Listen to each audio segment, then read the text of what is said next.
Dok, naiiyak ako sa sobrang tuwa. Unang-una sa lahat, gusto ko magpasalamat sa The Boys Kids for, parang mga matanda na yung kausap ko. Mukha nga eh. Oh, So, yung parang pag nagkikita-kita kami.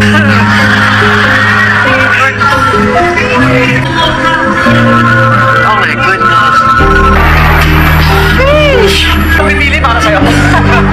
Gusto mo idaan natin sa palakpakan? Huwag naman, tatanda. Kung sino sa inyo ang willing na bigyan pa sila ng isang pagkakataon. Coach Julie, ikaw ba yan? Coach Nel, ikaw ba yan? Dalawa na lang kayo.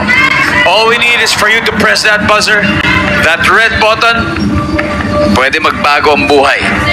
Hindi naman sa kanila. Hop!